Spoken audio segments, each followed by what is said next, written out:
ভোর রাতে হঠাৎ ঘুম ভাঙল। বুঝতে পারলাম ভোর 4টা বাজে। আমার মেয়ে রিয়া বলেছিল তাকে 5টার মধ্যে জিম ক্লাসে যেতে হবে। কিন্তু গভীর ঘুমে ডুবে যাওয়ায় দেরি হয়ে গেল। ভাবলাম রিয়া রাগ করবে, তাই হোল ঘর থেকে ডাকতে চেয়েও সরাসরি তার ঘরের দিকে গেলাম। মনে হলো হয়তো সে নিজেই উঠে পড়েছে। ঘরের কাছে পৌঁছানোর পর দেখলাম দরজাটা খানিকটা খোলা। কেন জানি না, হঠাৎ আমার মনে হলো একটু সাবধান হওয়া উচিত। দরজার সামনে পৌঁছানোর আগে একটু থেমে গেলাম। তারপর ধীরে ধীরে পা বাড়িয়ে দরজার কাছে পৌঁছালাম। বাইরে থেকেই দেখতে চেষ্টা করলাম। দরজার সামান্য ফাঁক দিয়ে ঘরের ভেতরে চোখ রাখতেই এমন একটি দৃশ্য দেখলাম যা আমাকে হতবাক করে দিল। আমার পুরো শরীরে ঠান্ডা হয়ে গেল, আর আমি দরজার পাশেই থমকে দাঁড়িয়ে গেলাম। আমার মেয়ে রিয়া বিছানায় ঘুমিয়েছিল। সে পাশ ফিরে শুয়েছিল, তবে তার শরীর অর্ধেক ঘুরে যাওয়ায় সে কিছুটা অন্যদিকে ছিল। তার পরনে ছিল একটি লাল রঙের টি শার্ট এবং কালো জিন্স। আমি দেখলাম ঘুমের মধ্যে তার টি শার্ট কিছুটা উপরে উঠে গেছে। সে বিছানার এক কোণে শুয়েছিল। তার থেকে সামান্য দূরে, প্রায় 1.5 ফুট দূরে, আমার ছোট ছেলে ঈশান দাঁড়িয়েছিল। ঈশান এতটাই কাছে দাঁড়িয়েছিল যে সে রিয়াকে পুরো দৃষ্টিতে পর্যবেক্ষণ করছিল, কিন্তু সে শুধু তাকিয়েই ছিল না, যেন কিছু করার চেষ্টা করছিল। আমি ভেতরে কি ঘটছে তা দেখে বিস্ময়ে জমে গেলাম। এই মুহূর্তে আমার মনে হলো, হে ঈশ্বর, এখন কি করব? এই ছেলেটি এত সাহস পেয়েছে যে আমার উপস্থিতিতেও রিয়ার ঘরে ঢোকার সাহস দেখাচ্ছে। আমার মনের মধ্যে আতঙ্ক কাজ করছিল। ঈশান, যে আমার 19 বছরের ছেলে, সে কেন রিয়া, যে তার 24 বছরের বড় বোন, তার প্রতি এমন আচরণ করছে? তার সাহস যেন দিনে দিনে বেড়েই চলেছে। এই পরিস্থিতি দেখে আমার মনে ভয় ঢুকে গেল, এমন কিছু যেন না ঘটে যা তাদের দুজনের জীবনকে নষ্ট করে দিতে পারে। আমি কখনোই ভাবিনি যে ঈশান এমন কিছু করতে পারে। তবে এখন সে বড় হচ্ছে, আর তার আচরণ আমাকে চিন্তিত করে তুলছিল। আমি আগে কখনো ঈশানের এমন আচরণের দিকে তেমন মনোযোগ দিইনি। তবে সময়ের সঙ্গে সঙ্গে লক্ষ্য করলাম সে যেন রিয়ার প্রতি একটু বেশি মনোযোগী হয়ে উঠেছে। রিয়া ছিল তার থেকে 5 বছরের বড়। তার নিজের একটা ভিন্ন জীবন ছিল, কলেজ, বন্ধুবান্ধবের আলাদা এক জগৎ। তার সেই জগৎ ঈশানের থেকে একেবারেই আলাদা। তারা একসঙ্গে বেশিরভাগ সময় বাড়িতে থাকত, কিংবা আমাদের পুরো পরিবার একসঙ্গে কোথাও গেলে যেমনটা সাধারণ ভাইবোনেরা করে, তারাও একসঙ্গে মজা করত, একে অপরকে ঠাট্টা করত কিংবা ছোট ছোট দুষ্টুমি করত। রিয়া সবসময় তার সঙ্গে খুব স্বাভাবিক ও নির্ভীক আচরণ করত। সম্ভবত রিয়ার এই নির্ভীক আচরণই ঈশানের মনে তার প্রতি এক অদ্ভুত আকর্ষণ তৈরি করেছিল। ধীরে ধীরে ঈশান রিয়ার আরও কাছাকাছি যাওয়ার চেষ্টা করতে শুরু করল। তবে রিয়া ছিল তার নিজের জগতে মগ্ন। তার এই ব্যস্ততার কারণে সে কখনো বুঝতেই পারেনি যে ঈশান তাকে একটু অন্যভাবে দেখছে। ঈশান প্রায় রিয়ার দিকে তাকিয়ে থাকত, বিশেষ করে যখন সে মনোযোগ দিয়ে কিছু করত বা নিচু হয়ে কোনো কাজ করত। ঈশানের দৃষ্টি এমন ছিল যেন সে সেই মুহূর্তগুলো গভীরভাবে উপভোগ করছে। মজার ছলে মাঝে মাঝে সে রিয়ার কাছে আসার চেষ্টা করত এবং আলাপের ছলে একটু বেশি ঘনিষ্ঠ হয়ে পড়ত। তবে কিছু সময়ে ঈশানের আচরণ সীমার বাইরে চলে যেত। সে এমন কিছু করত যা রিয়াকে অস্বস্তিতে ফেলে দিত। প্রথমে বিষয়টি রিয়ার নজরে আসেনি, কিন্তু ধীরে ধীরে তার আচরণে কিছু অস্বাভাবিকতা ধরা পড়ে। রিয়া বিষয়টি বুঝতে পারার পর এ নিয়ে ভাবতে শুরু করে এবং তার পরবর্তী পদক্ষেপ নিয়ে সিদ্ধান্ত নেয়। প্রত্যেকবার এমন কিছু ঘটলে আমি নিজেকে খুব অপরাধী মনে করতাম। আমার নিজের সন্তান, আমার ছেলেই আমার মেয়ের প্রতি এমন আচরণ করছে, এটা খুবই লজ্জাজনক ছিল। আমার পক্ষে এটা সহ্য করা কঠিন হয়ে পড়েছিল। তবে ঈশানকে পুরোপুরি দোষারোপ করার আগেও আমার মনে দয়া জন্মাত। এই আধুনিক যুগে যেখানে টিভি, সিনেমা, ইন্টারনেট এবং মোবাইল ফোনের অতিরিক্ত প্রভাব রয়েছে, সেখানে এই ধরনের আচরণ না হওয়াটা কিভাবে সম্ভব? আমাদের সন্তানদের মনে এগুলোর প্রভাব পড়বে, এটাই স্বাভাবিক। তবে যা সবচেয়ে কষ্টদায়ক ছিল তা হল আমি এই ঘটনা দেখেও কিছুই করতে পারছিলাম না। নিজের সন্তানদের জন্য আমার অসহায়ত্ব আমাকে ভেতরে ভেতরে ধ্বংস করে দিচ্ছিল। আমি কখনো কল্পনাও করিনি যে ঈশান এমন কিছু করতে পারে। আমার স্বামী রাজেশ দিনরাত পরিশ্রম করেন আমাদের সন্তানদের একটি সুন্দর এবং সুখী জীবন দেওয়ার জন্য। যদি তিনি কখনো জানতে পারেন যে এই আধুনিক সময়ের প্রভাব ঈশানের মনকে এমনভাবে দূষিত করেছে, তাহলে তিনি নিশ্চয়ই প্রচণ্ড কষ্ট পাবেন। তবে তার কাছে এই বিষয় বলা আমার পক্ষে সম্ভব ছিল না। যদি তিনি এই ঘটনা জানতে পারেন তাহলে তিনি ঈশানের মনস্তত্ত্ব বোঝার চেষ্টা না করে হয়তো রাগের বসে শাস্তি দেবেন বা তাকে বাড়ি থেকে বের করে দেবেন। এমনটি আমি কখনোই চাইনি। আমি ভেবেছিলাম রিয়াকে সামান্য ইঙ্গিত দিয়ে বিষয়টি জানানো উচিত, যাতে সে সতর্ক থাকতে পারে এবং ঈশানের সঙ্গে একটু সাবধানতার সঙ্গে আচরণ করতে পারে। তবে এর আরেকটি বিপদও ছিল, রিয়ার মনে যদি ঈশানের প্রতি ঘৃণা জন্মায় তাহলে তাদের সম্পর্ক চিরতরে নষ্ট হয়ে যাবে। এমনকি যদি রিয়ার আগের মাথায় ঈশানকে কিছু বলে ফেলে তাহলে ঈশানও রেগে গিয়ে কোনো ভুল সিদ্ধান্ত নিতে পারে, যা তাদের ভবিষ্যতের জন্য ভয়াবহ হতে পারে। আমি কোনোভাবেই তাদের ভাইবোনের পবিত্র সম্পর্কের মধ্যে ফাটল ধরাতে চাইনি। তাই রিয়াকে কিছু বলার পরিবর্তে আমি নিজের মতো করে পরিস্থিতি সামলানোর সিদ্ধান্ত নিলাম। আমি ঠিক করলাম ঈশানকে ঠিক পথে আনার জন্য সময়মতো তাকে বোঝানোর চেষ্টা করব। এখন থেকে যখনই আমি লক্ষ্য করতাম যে ঈশান চুপি চুপি রিয়ার দিকে তাকিয়ে আছে, আমি কোনো না কোনো অজুহাতে তাকে সেই জায়গা থেকে সরিয়ে দিতাম। এতে করে তার আচরণ অনেকটাই নিয়ন্ত্রণে আসত। তবে আজকের ঘটনা আমাকে আরও সচেতন করে তুলল। আমি বুঝলাম বিষয়টি নিয়ে আমাকে আরও সতর্ক হতে হবে এবং উপযুক্ত সময়ে সঠিক সিদ্ধান্ত নিতে হবে। ঈশানের সাহস দেখে আমি বুঝতে পারলাম যে আর দেরি করা ঠিক হবে না। যদি সময়মতো আমি কোনো ব্যবস্থা না নিই তাহলে তার কাজ রিয়ার জীবনে বড় বিপদ ডেকে আনতে পারে। আমাকে কিছু একটা করতেই হবে, কিন্তু কিভাবে এ পরিস্থিতি সামাল দেব তা বুঝে উঠতে পারছিলাম না। আমার মনে হলো সঠিক পদ্ধতিতে তাকে বোঝালে সে স্বাভাবিক হতে পারে। তখন আমি যেটা ঠিক মনে করেছিলাম সেটাই করার সিদ্ধান্ত নিলাম। যদি আমি হঠাৎ করে রিয়ার ঘরে ঢুকে যাই তাহলে ঈশান ভয় পেতে পারে, আর রিয়া যদি তাকে এমন অবস্থায় দেখে ফেলে তাহলে সে আরও হতবাক হয়ে যেতে পারে।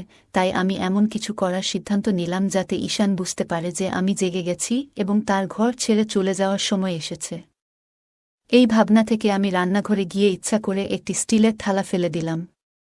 এতে বেশ বড়সড় শব্দ হল। আমার প্রত্যাশামতো কিছুক্ষণের মধ্যেই আমি দেখলাম ঈশানের ছায়া পাশের পথ দিয়ে চলে যাচ্ছে। তার চলে যাওয়া দেখে আমি স্বস্তি পেলাম। এরপর আমি রিয়াকে ডাকার জন্য তার ঘরের দিকে এগোলাম। ঘরে ঢুকে দেখি রিয়া তখনও গভীর ঘুমে। এত বড় আওয়াজ হওয়ার পরেও সে উঠে বসেনি।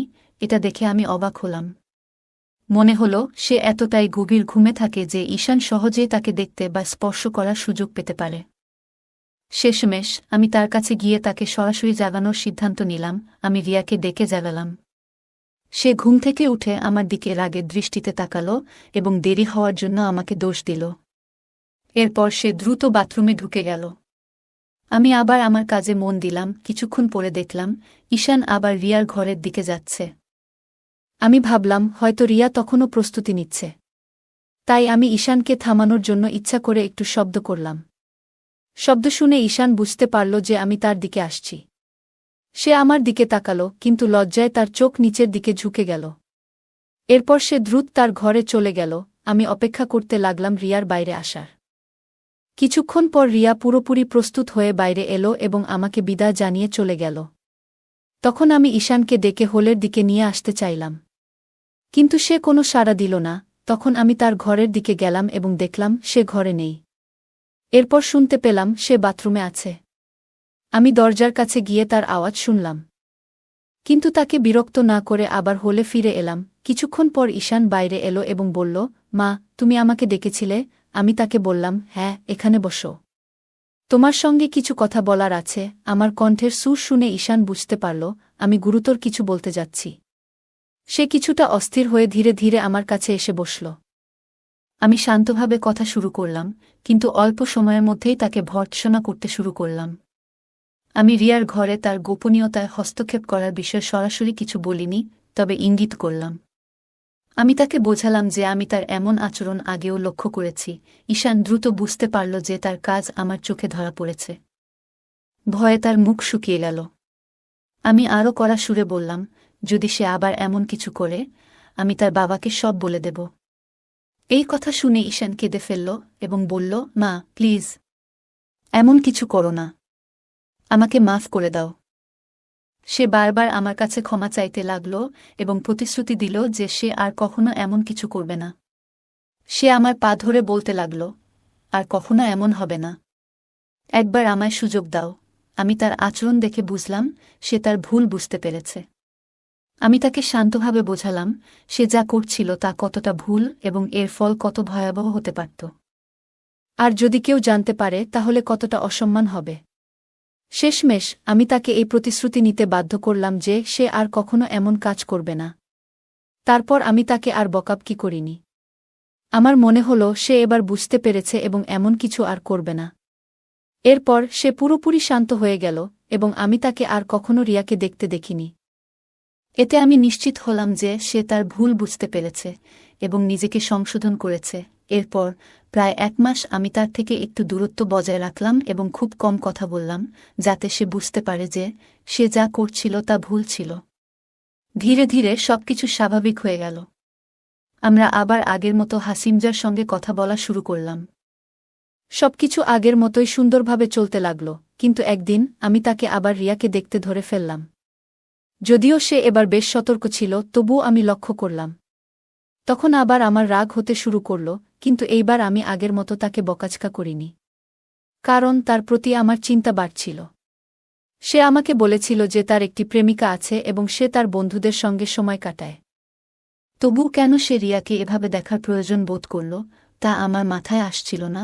তখন আমি ঠিক করলাম এই বিষয়ে আমি আবার তার সঙ্গে কথা বলব। 3 দিন পর দুপুরে আমরা দুজন বাড়িতে একা ছিলাম। সে তার ঘরে ছিল আর আমি আমার ঘরে বিশ্রাম নিচ্ছিলাম। আমি ভাবলাম এখনই সময় এই বিষয়ে কথা বলার। আমি তার ঘরের দিকে গেলাম। দরজা বন্ধ ছিল। আমি দরজা খোলার চেষ্টা করলাম, কিন্তু সেটি ভেতর থেকে লক করা ছিল। আমি দরজায় নক করলাম এবং তাকে ডাকলাম। সে ভেতর থেকে সাড়া দিল এবং দরজা খুলে দিল। আমি জিজ্ঞেস করলাম, দরজা বন্ধ করে কি করছিলে? সে বলল, কিছু না, এই ম্যাগাজিন পড়ছিলাম। তারপর সে বিছানার পাশে থাকা একটি ম্যাগাজিন দেখালো। আমি মনে মনে ভাবলাম, যদি সে সত্যিই ম্যাগাজিন পড়ছিল তবে দরজা লক করার কি প্রয়োজন ছিল? নিশ্চয়ই অন্য কিছু হচ্ছিল। কিন্তু এইবার আমি শান্ত থাকতে চাইলাম এবং তাকে বোঝানোর সিদ্ধান্ত নিলাম আমি রিয়াকে নিয়ে কথা বলার জন্যই এসেছিলাম, তাই অন্য কিছু না বলেই আমি তার বিছানার পাশে গিয়ে জিজ্ঞেস করলাম, কোনো ম্যাগাজিন পড়ছ? তারপর তার হাত থেকে ম্যাগাজিনটি নিয়ে দেখতে শুরু করলাম। এটি তার কলেজের একটি বুলেটিন ছিল, যেখানে ছাত্রদের লেখা প্রবন্ধ, গল্প এবং কবিতা ছিল। আমি ম্যাগাজিনটি তাকে ফেরত দিয়ে জিজ্ঞেস করলাম, কোনটা পড়ছিলে এতে? ম্যাগাজিন খুলে সে একটি প্রবন্ধ দেখিয়ে বলল, এইটা পড়ছিলাম। আমি বললাম, ঠিক করে বলো তো, কি আছে এতে? তারপর আমি তার পাশে বিছানায় একটু জায়গা নিয়ে শুয়ে পড়লাম। আমার ছেলে বিছানায় চিত হয়ে শুয়েছিল আর আমি তার পাশে শুয়ে থেকে সেই প্রবন্ধটি দেখতে লাগলাম। আমরা একসঙ্গে সেই প্রবন্ধটি পড়তে শুরু করলাম। ঈশান বলল, এতে আর কিছু মজার নেই। তুমি কি পড়তে চাও? তারপর সে ম্যাগাজিনটি আমার হাতে দিয়ে দিল। আমি বিছানার কিনারায় শুয়ে বললাম, মনে হচ্ছে পড়তে পড়তে পড়ে যাব। এই কথা বলতেই ঈশান তাড়াতাড়ি আমাকে ধরে ফেলার জন্য হাত বাড়াল, কিন্তু অসাবধানতাবশত তার হাত আমার বুকের উপর পড়ে গেল। এরপর সে অন্য হাতে আমার কবজি ধরে আমাকে উপরে টেনে তুলল। তার এই আচরণে আমার মধ্যে এক অদ্ভুত শিহরণ জেগে উঠল। ঈশানও খুব বিব্রত দেখাচ্ছিল। সে মুখে বলল, মা, আমি হেসে বললাম, আরে কোনো ব্যাপার না, বরং তোমাকে ধন্যবাদ বলা উচিত। তুমি যদি আমাকে না ধরতে তাহলে আমি পড়ে যেতাম। আমার কথায় ঈশানও হেসে উঠল আর পরিবেশ হালকা হয়ে গেল। আমি তাকে বললাম, এবার এটা আমাকে পড়ে শোনাও। ছোট অক্ষর আমার ভালো দেখা যায় না। ঈশান ম্যাগাজিন নিয়ে পড়া শুরু করল। তাকে আরামদায়ক করতে আমি তার মাথা নিচে আমার হাত রাখলাম এবং সে পড়তে লাগল। সে আমাকে আরও কাছে টেনে নিয়ে প্রবন্ধটি পড়ে শোনাল। তারপর বলল, এখন বাকিটা তুমি পড়ো। আমি ম্যাগাজিনটি হাতে নিয়ে পরের পৃষ্ঠা উল্টাতে শুরু করলাম। ঈশান আমার কাছেই শুয়েছিল। একটি পৃষ্ঠায় থেমে আমি মন দিয়ে পড়তে শুরু করলাম। কিছুক্ষণ পরে আমি একটু অস্বাভাবিকতা অনুভব করলাম। দেখি ঈশানের একটি পা আমার পায়ের উপর রয়েছে এবং সে একটু নড়াচড়া করছে। প্রথমে বুঝতে পারিনি, কিন্তু যখন ভালো করে খেয়াল করলাম তখন ব্যাপারটা পরিষ্কার হল। আমি ভাবলাম, সে তো ম্যাগাজিন পড়ছিল, তবু এমন কেন হল? নিচে তাকিয়ে দেখলাম তার হাত আমার কোমরের কাছে ছিল। তখন মনে পড়ল, যখন সে আমাকে পড়ে যাওয়া থেকে ধরেছিল তখন তার আঙুল আমার কোমরের কাছে আটকে গিয়েছিল। এটা মনে করে আমি কিছুটা অস্বস্তি বোধ করলাম। আমি আস্তে করে ঈশানের মুখের দিকে তাকালাম। তার চেহারা সম্পূর্ণ শান্ত। আমি ভাবছিলাম, সে কি ভাবছে? নিজেকে শান্ত রাখলাম এবং আবার ম্যাগাজিন পড়তে শুরু করলাম। মনে মনে প্রার্থনা করছিলাম যেন ঈশান এই পরিস্থিতি নিয়ে কিছু না বোঝে। কি করব ভেবে পাচ্ছিলাম না। প্রথমে মনে হলো সাথে সাথে উঠে গিয়ে তাকে দূরে সরিয়ে দিই, কিন্তু কেন যেন মনে হলো আমি তেমন শক্তি সঞ্চয় করতে পারছি না, যেন কোনো অদৃশ্য শক্তি আমাকে সেখানেই আটকে রেখেছে। আমি চুপচাপ শুয়ে রইলাম, বাইরে থেকে ম্যাগাজিন পড়ার ভান করছিলাম। সময় যেন থমকে গিয়েছিল। কয়েক মিনিট কেটেছে, কিন্তু মনে হচ্ছিল যেন কয়েক ঘন্টা পার হয়েছে। অবশেষে আমি সিদ্ধান্ত নিলাম যে আমাকে কিছু করতে হবে। আমি বললাম, ঈশান, মনে হচ্ছে আমার শরীরে টান ধরেছে। তারপর আস্তে আস্তে নিজেকে সরিয়ে নিলাম এবং তার থেকে একটু দূরে সরে গেলাম। পাশের বালিশ সরিয়ে আমি বসে পড়লাম। ঈশান একটু বিস্মিত হয়ে আমার দিকে তাকালো, কিন্তু কিছু বলল না। আমি তখন পরিস্থিতি হালকা করার জন্য তাকে অন্য কোনো বিষয়ে কথা বলতে লাগালাম। আমি ঈশানের দিকে একবার তাকালাম এবং দেখলাম সে কিছুটা অস্বস্তি অনুভব করছে। পরিবেশ সহজ করার জন্য বললাম, ঈশান, আমার গলা শুকিয়ে গেছে। তুমি কি আমার জন্য এক গ্লাস জল এনে দেবে? ঈশান বিছানা থেকে উঠে জল আনতে চলে গেল। সে রুম থেকে বেরোতেই আমি কিছুটা স্বস্তি অনুভব করলাম এবং মনে হলো তাকেও নিজের আবেগ সামলানোর সুযোগ দেওয়া হলো। যখন সে জল নিয়ে ফিরে এলো, আমি তার দিকে তাকালাম এবং দেখলাম সে এখন অনেকটা স্বাভাবিক হয়েছে।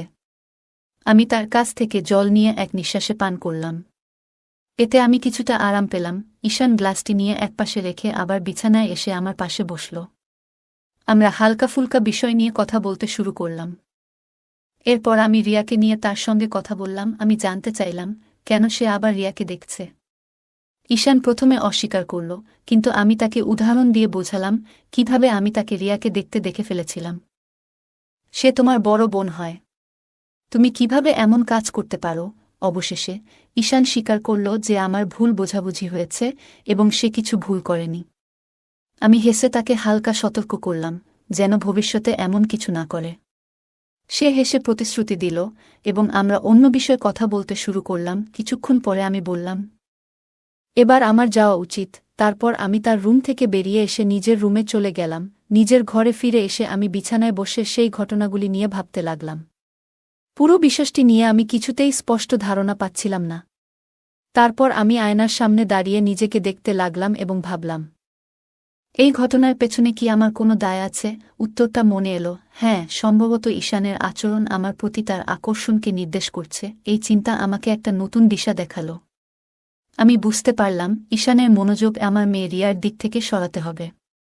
কিভাবে এটা সম্ভব তা নিয়ে ভাবতে ভাবতে আমার মনে এক অদ্ভুত উত্তেজনা জাগল। তখন নিজেকে শান্ত করার চেষ্টা করলাম এবং কখন ঘুমিয়ে পড়লাম টেরই পেলাম না। পরের দিন থেকে আমি নতুন উদ্যমে নিজের যত্ন নিতে শুরু করলাম। প্রথমেই নিজের সৌন্দর্য এবং স্বাস্থ্যকে গুরুত্ব দিলাম। আমি একটা কঠোর ডায়েট শুরু করলাম, যেখানে ভাজাপোড়া এবং মশলাদার খাবার একেবারেই কমিয়ে দিলাম। বাড়িতেই ট্রেডমিল, সাইক্লিং এবং যোগব্যায়াম করতে লাগলাম। 1 মাসের মধ্যেই আমার এই প্রচেষ্টার ফলাফল দেখতে পেলাম। আমি আগের তুলনায় অনেকটা স্লিম হয়ে গেলাম। নিজেকে আয়নায় দেখে মনে হচ্ছিল আমি অনেকটা আত্মবিশ্বাস ফিরে পেয়েছি। এবার আমি আগের মতো ঢিলেঢালা পোশাক পরা বন্ধ করলাম এবং ফিটিংয়ের পোশাক পরা শুরু করলাম। অনেক দিন পর আমি আবার আমার প্রিয় বেনারসি শাড়ি পরতে শুরু করলাম। এই পরিবর্তন আমাকে প্রচণ্ড আনন্দ দিয়েছিল। 2 সন্তানের মা হওয়ার পর সংসারের দায়িত্বে আমি নিজের দিকে খেয়াল রাখা ভুলেই গিয়েছিলাম। কিন্তু এখন আমি নিজের জন্য সময় বের করতে শুরু করলাম। হালকা মেকআপ এবং লিপস্টিক লাগানোও শুরু করলাম। আমাদের বাড়ির কাছেই একটা পার্লার ছিল, যেখানে মাঝে মাঝে যেতে শুরু করলাম। আমার এক বান্ধবী একটি বিউটি পার্লার চালায়। অনেক দিন ধরে সে আমাকে সেখানে যাওয়ার জন্য বলছিল, কিন্তু আমি সবসময় এড়িয়ে যেতাম। তবে এবার আমি তার কথায় সাড়া দিলাম এবং তার পার্লারে গিয়ে ফেসিয়াল ও ব্লিচিং করাতে শুরু করলাম। এরপর চুল ছোট করে কাটিয়ে রং করালাম এবং একটি নতুন হেয়ারস্টাইল তৈরি করলাম। এই পরিবর্তন আমার চেহারাকে আরও আকর্ষণীয় করে তুলল। মাত্র 1 মাসের মধ্যেই আমার পুরো চেহারা এবং ব্যক্তিত্ব বদলে গেল। আমার এই পরিবর্তন সকলের নজরে পড়ল। সবাই আমাকে বলল যে আমি আগের চেয়ে অনেক সুন্দর এবং আধুনিক দেখাচ্ছি। আমার এই নতুন রূপ বিশেষ করে আশেপাশের পুরুষদের এবং যুবকদের দৃষ্টি আকর্ষণ করতে শুরু করল। যখনই আমি বাইরে যেতাম, লোকেরা আমাকে দেখে প্রশংসা করত, আর এতে আমার ভীষণ আনন্দ হতো। বাজারে গেলে অনেকের দৃষ্টি আমার দিকে থাকত এবং আমি এটি উপভোগ করতাম। আমার এই পরিবর্তনের সবচেয়ে বড় প্রভাব পড়ল আমার ছেলে ঈশানের উপর। প্রথমে সে বলতো, মা, তুমি এখন কত আলাদা দেখাচ্ছ, কিন্তু তারপর আমি লক্ষ্য করলাম সে আমাকে সেই একই দৃষ্টিতে দেখতে শুরু করেছে যেভাবে সে রিয়াকে দেখত। বাড়িতে আমি যখনই থাকতাম তার চোখ সবসময় আমার উপরই থাকত। আমি বুঝতে পারলাম রিয়ার প্রতি তার মনোযোগ সরানোর জন্য আমাকে কিছু করতে হবে। আমি ধীরে ধীরে তার সাথে বেশি সময় কাটাতে শুরু করলাম এবং তার কাজে সাহায্য করতাম। তার দৃষ্টি আকর্ষণ করতে আমি আরও যত্ন নিতে শুরু করলাম। প্রথমে আমার নিজেরই কিছুটা অস্বস্তি লাগছিল, কিন্তু পরে মনে হলো এই সমস্যার সমাধান করতে আমাকে সাহসী হতে হবে। আমি ঈশানের মন থেকে রিয়াকে সরিয়ে নিজের জন্য জায়গা করার সিদ্ধান্ত নিলাম। এই পরিবর্তন আমার নিজের মধ্যেও আত্মবিশ্বাস বাড়িয়ে তুলল। যখনই বুঝতাম ঈশান আমাকে দেখছে তখন নিজেও মজা পেতাম।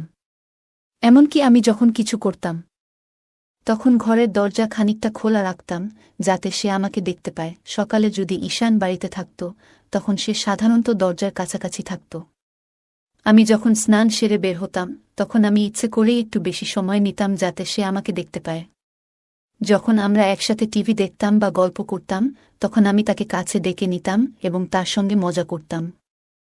আমি তার কলেজের সহপাঠীদের এবং সিনেমার নায়িকাদের সম্পর্কে গল্প করার জন্য কথার প্রসঙ্গ তুলতাম। ধীরে ধীরে সে আমার সঙ্গে আরও খোলামেলা হতে শুরু করল এবং আমিও তার সঙ্গে কথা বলতে ভালো লাগতে শুরু করল। ঈশান এখন আমাকে সেই দৃষ্টিতে দেখতে শুরু করল যেভাবে সে অন্যদের দেখত। যখন সে তার ঘরে থাকত তখন আমি মাঝে মাঝে দরজার বাইরে দাঁড়িয়ে তার ভেতরের কথা শুনতাম। একদিন দুপুরে আমি বাইরে থেকে ফিরে এলে দরজা খুলল ঈশান। রিয়া তখন ডান্স ক্লাসে গিয়েছিল এবং বাড়িতে শুধু আমরা দুজন ছিলাম। আমি বাইরে থেকে ক্লান্ত হয়ে এসে সোফায় গিয়ে শুয়ে পড়লাম। যদিও আমার চোখ বন্ধ ছিল, আমি তাকে পাশের সোফায় বসে টিভি দেখতে দেখছিলাম। আমি যখন স্নানের প্রস্তুতি নিতে উঠে দাঁড়ালাম তখন সে শান্তভাবে আমার দিকে তাকিয়ে রইল। আমি ধীরে ধীরে তাকে দেখলাম এবং তারপর নিজের দিকে মনোযোগ দিলাম।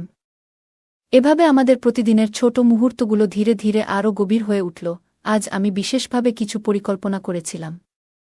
নিজের ঘরে গিয়ে দরজাটা হালকা খুলে রাখলাম যেন বাইরে থেকে কেউ ইচ্ছে করলে দেখতে পারে। আমি খুব ক্লান্ত ছিলাম, তাই শাওয়ার নেওয়ার সিদ্ধান্ত নিলাম। ধীরে ধীরে আমি প্রস্তুতি নিচ্ছিলাম এবং শাওয়ার সেরে নিজেকে সতেজ অনুভব করলাম। শাওয়ার শেষে যখন বের হলাম তখন বুঝতে পারলাম কেউ না কেউ নিশ্চয়ই আশেপাশে রয়েছে। নিজের ঘরে ফিরে এসে আমি আয়নার সামনে দাঁড়ালাম।